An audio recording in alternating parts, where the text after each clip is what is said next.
നമ്മുടെ സമൂഹത്തിൽ വിവിധ രാഷ്ട്രീയ ധാരകൾ പ്രവർത്തിക്കുന്നുണ്ട്. ആ രാഷ്ട്രീയ ധാരകളിൽ ജമാഅത്തെ ഇസ്ലാമി, SDPI, ചില അത്തരം തീവ്രവാദ സ്വഭാവമുള്ള സംഘടനകൾ അവരുടെ പ്രവർത്തന ശൈലി നമ്മുടെ സമൂഹത്തിന്റെ പൊതു താല്പര്യങ്ങൾക്ക് സഹായകരമായത്.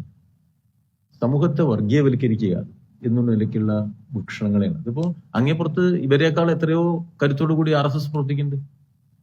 RSS ഇപ്പോ നമ്മുടെ സമൂഹത്തിൽ നടത്തുന്ന പ്രവർത്തനമില്ലേ?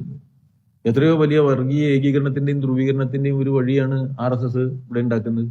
അപ്പൊ അത്തരം ഒരു സന്ദർഭത്തിൽ ഈ മുസ്ലിം ജനവിഭാഗത്തിനിടയിൽ ഇവർ നടത്തുന്ന പ്രവർത്തനം RSS നടത്തുന്ന പ്രവർത്തനത്തിന് സ്വീകാര്യത ഉണ്ടാക്കി കൊടുക്കുന്ന തരത്തിലാണ്. ഈ സമൂഹത്തെ അത് ദുർബലപ്പെടുത്തും. സമൂഹത്തിൽ RSSനെതിരായി രൂപപ്പെടേണ്ടത് മതപരമായ എതിർഭാഗമല്ല. നമ്മുടെ സമൂഹത്തിൽ എല്ലാ വിഭാഗവുമാണ്. ഭൂരിപക്ഷ സമുദായത്തിനകത്തെ ഭൂരിപക്ഷം ആളുകൾ RSSന്റെ തീവ്ര വർഗീയതയ്ക്കെതിരായി അണിനിരക്കുമ്പോഴേ നമുക്കതിനെ പൂർണ്ണമായി തോൽപ്പിക്കാൻ പറ്റൂ.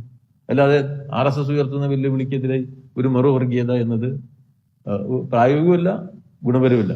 ഇവരുടെ പ്രവർത്തനം നമ്മുടെ സമൂഹത്തിൽ ഇന്ന് രൂപപ്പെട്ട RSSന്റെ തീവ്ര ഹിന്ദുത്വ പ്രവർത്തനത്തെ ദുർബലപ്പെടുത്തുന്ന പ്രവർത്തനമല്ല, മറിച്ച് അവർക്ക് ന്യായം കണ്ടെത്താൻ സഹായകരമായ പ്രവർത്തനമാണ്. സ്വാഭാവിക ഒരു കമ്മ്യൂണിസ്റ്റ് പാർട്ടി വലിയ തോതിൽ തീവ്ര ഹിന്ദുത്വത്തെ വിമർശിക്കും. അതോടൊപ്പം തന്നെ മറുഭാഗത്ത് ഇത്തരം ഫണ്ടമെന്റലിസ്റ്റ് ശക്തികൾ നടത്തുന്ന പ്രവർത്തനങ്ങളെയും വിമർശിക്കും. അത് വിമർശിക്കാതെ അവർക്ക് വർഗീയ പ്രവർത്തനം, ഫണ്ടമെന്റലിസ്റ്റ് പ്രവർത്തനം നടത്തേണ്ട ഒരു മൗലികാവകാശം ഉണ്ടെന്ന് വരാൻ പറ്റില്ല. അതില്ല.